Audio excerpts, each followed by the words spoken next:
L'édition est présentée par Romain Villard. Bonsoir et bienvenue dans votre édition du 20h. Voici les titres du jour. Nous parlerons du remaniement ministériel entre sortants et entrants, entre confirmation et nouveau. Nous allons faire le point sur les annonces qu'il y a eu donc il y a quelques minutes. Nous parlerons de ce fait divers avec une scène d'horreur. Dans un lycée de Toulouse, un élève s'est poignardé en pleine classe. Dans l'information locale ce soir, nous parlons qu'à Tournon-sur-Rhône, les réservations pour le concert solidaire est ouvert. L'information venue de Martinique avec l'interpellation mortelle d'un Martiniquais à Montfermeil. La LDH juge l'intervention policière démesurée. Enfin, nous finirons cette édition comme d'habitude par la météo éphémère du lendemain. Nous sommes le jeudi 11 janvier et nous sommes en direct et on va le voir pourquoi on est vraiment bien en direct puisque on va parler du remaniement ministériel. C'est un sujet, le sujet du moment et le sujet notamment l'information du jour. Les noms sont sortis il y a quelques minutes de cela. Alexis Collère a donc dit les postes. On va déjà commencer par ce qu'on savait avant cette prise de parole et ensuite on va voir bien sûr, je vais vous dire les ministres donc qui ont été annoncés. Bruno Le Maire, on sait qu'il restait au ministre de l'économie. Gabriel Attal et Emmanuel Macron font le choix de maintenir à son poste l'un des poids lourds du gouvernement, relativement bien identifié des Français. Aussi, pour Éric Dupond-Moretti, c'est pareil, il est confirmé à son poste de garde des Sceaux, donc au ministère de la Justice, de même pour Gérald Darmanin au ministère de l'Intérieur et Sébastien Lecornu aux Armées. Ensuite, on a Amélie Oudéa-Castéra qui garde le ministère des Sports, mais elle prend aussi d'autres ministères, on le verra dans quelques secondes. Parmi les nouvelles arrivées, on va le voir aussi dans quelques secondes, et je vais vous le dire tout de suite, comme ça ce sera fait. Le Premier ministre, donc c'est Gabriel Attal, ministre de l'économie, des finances et de la souveraineté industrielle et numérique, Bruno Le Maire, ministre de l'Intérieur et des Outre-mer, toujours Gérald Darmanin, ministre de l'Europe et des Affaires étrangères, Stéphane Séjourné, donc un nouvel entrant dans ce gouvernement. Ensuite, garde des Sceaux, ministre de la Justice, bien sûr, on a Éric Dupond-Moretti, ministre des Armées, Sébastien Lecornu, ça ne change pas. Ensuite, une nouvelle entrante, Catherine Vautrin, qui est donc ministre du Travail, de la Santé et des Solidarités. Amélie Oudéa-Castéra, qui, outre les sports, donc les Jeux Olympiques aussi, aura l'éducation nationale et la jeunesse, donc en ministère, donc elle sera ministre de tout cela. On a aussi Sylvie Retailleau qui ont donc toujours l'enseignement supérieur de la recherche, et Marc Fesneau donc qui est ministre de l'agriculture et de la souveraineté alimentaire. Christophe Béchu, ministre de la transition écologique et de la cohésion des territoires. Ministre de la transition écologique, Agnès Pannier-Runacher. Ministre de la culture, et là c'est assez surprenant, c'est Rachida Dati. Ministre chargé du renouveau démocratique, porte-parole du gouvernement, c'est aussi une nouvelle entrante dans ce gouvernement, Prisca Thévenot.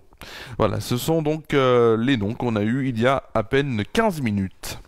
Dans l'actualité également, stupeur dans le lycée, au lycée Stéphane Hessel de Toulouse. Hier, mercredi 10 janvier, un élève âgé de 18 ans s'est poignardé en plein cours sous les yeux de son professeur et de ses camarades. Il a été blessé à l'abdomen. Les secours sont rapidement intervenus sur place. Après avoir constaté les blessures, la victime a été évacuée en urgence vers le CHU Rangueil pour être soignée.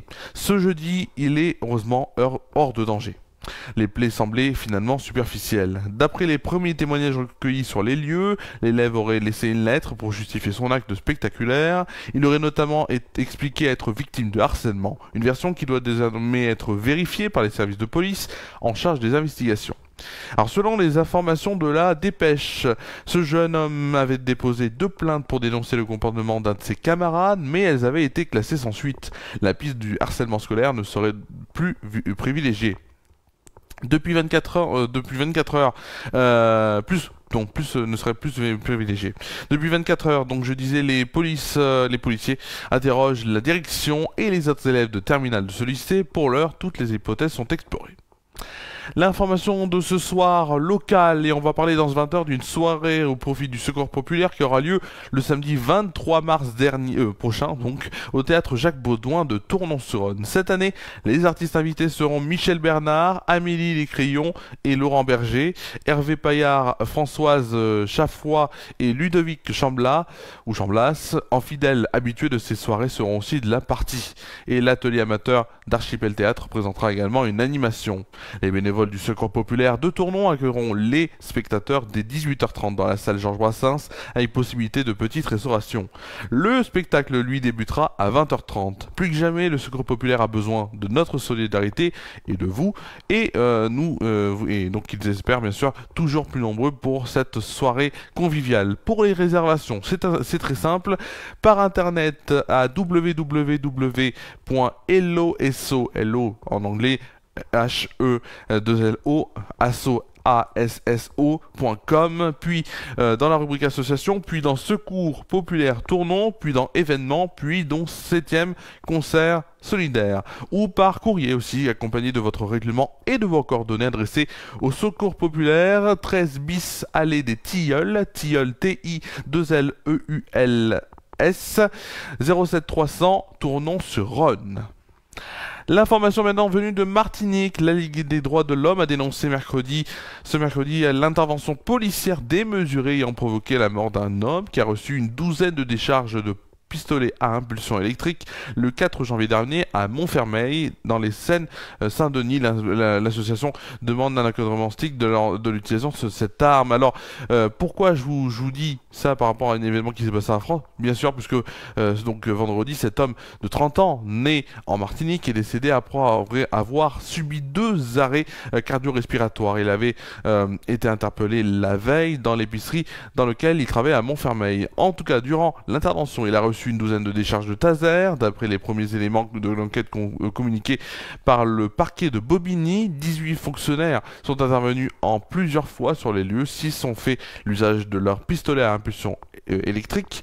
L'utilisation massive et répétée de cette arme alors que l'homme était seul face à 18 fonctionnaires de police présents donc au moment de son interpellation est extrêmement inquiétante. C'est ce qu'estime la LDH dans un communiqué. Notamment, l'organisation ajoute: cette intervention policière démesurée nous conduit à une nouvelle fois à questionner les méthodes d'intervention et l'utilisation disproportionnée de leurs armes par certains policiers, demandant à ce que toute la lumière soit faite sur ce nouveau décès qui semble résulter de violences policières injustifiées. D'après une source policière reprenant la version des premiers policiers à être intervenus dans l'épicerie, les fonctionnaires y étaient rendus pour déloger cet employé agressif, violent et fortement agité.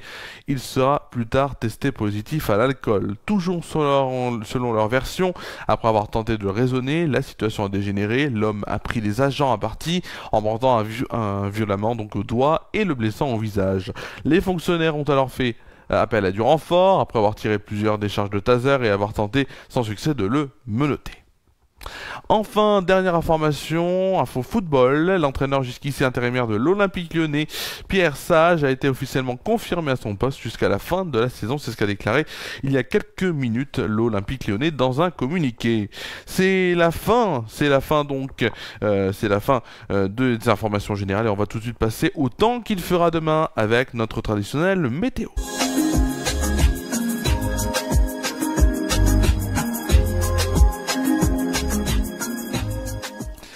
Et on va commencer déjà avec le temps qu'il fera à Tournon-sur-Rhône demain. Demain matin, on commencera par un ciel ensoleillé. Il fera 0 degré de moyenne demain matin. Donc, ça veut dire qu'on ira peut-être un peu plus bas. On ira dans des températures négatives. Dans la nuit, en tout cas, vous l'avez bien compris. Pour l'après-midi, on restera toujours sur cette évolution, une évolution à statu quo, puisque le soleil sera toujours présent. 3 degrés de moyenne et 3 degrés en moyenne de la journée. On n'ira pas plus haut que 3 degrés. Nous allons tout de suite passer à la météo en France métropolitaine et on commence déjà par demain matin. Le beau temps froid gagne les 3/4 du pays avec de fréquentes et parfois fortes gelées. Des bords de nuages bas et des brouillards parfois givrants concernent les régions allant du sud-ouest au centre-est.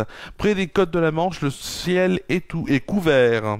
Les températures pour demain matin sont notamment de -3 degrés pour Orléans, Dijon, Bourges, Limoges, Lyon et Aurillac, -1 degré pour La Rochelle, Bordeaux, Biarritz et Montélimar, 0 degré pour Paris, Rennes, Montpellier et Marseille et 3 petits degrés pour Brest.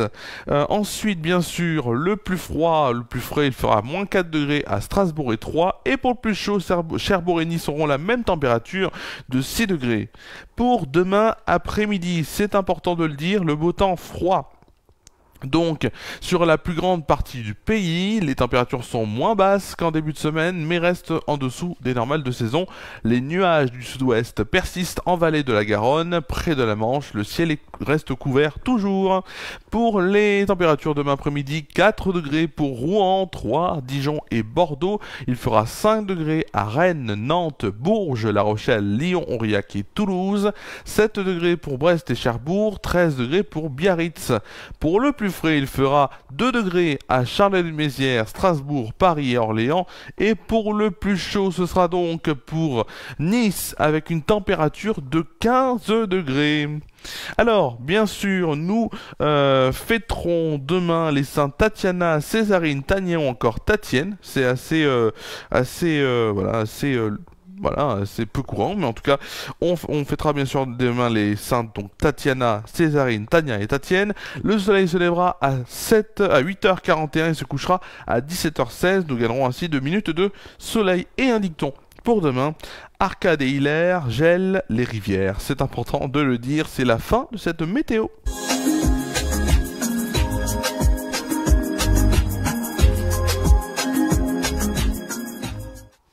Ah là là, c'est la fin de la météo, et c'est une fin, en tout cas avec un beau dicton. Le 20h, dans les prochains rendez-vous sur FR News, le 20h reviendra demain en direct pour la dernière édition de la semaine sur FR News. Aussi, on se retrouvera dans le mag. Je vous présenterai un reportage demain dans le mag, je pense plus vers la fin, sur la conférence de presse du Forum des métiers qui aura lieu, donc la Forum des métiers, dans moins de 2 semaines maintenant. Je vous présenterai le travail qu'on a fait. Donc on a suivi cette conférence de presse, posé quelques questions à 2 élus, et vous verrez tout cela demain dans le mag. Dimanche, nous nous retrouvons pour une émission spéciale, une soirée spéciale football.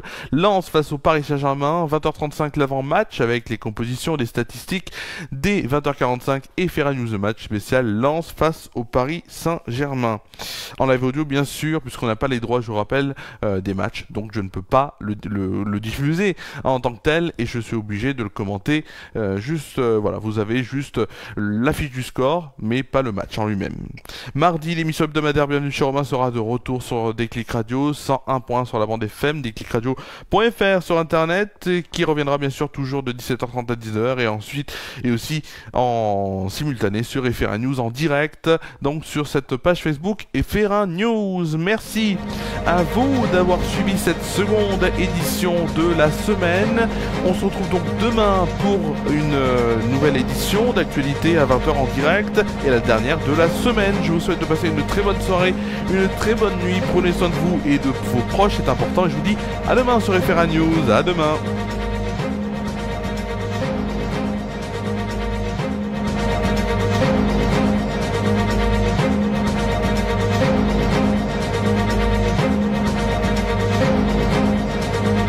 Cette émission a été présentée et préparée par Romain Villard.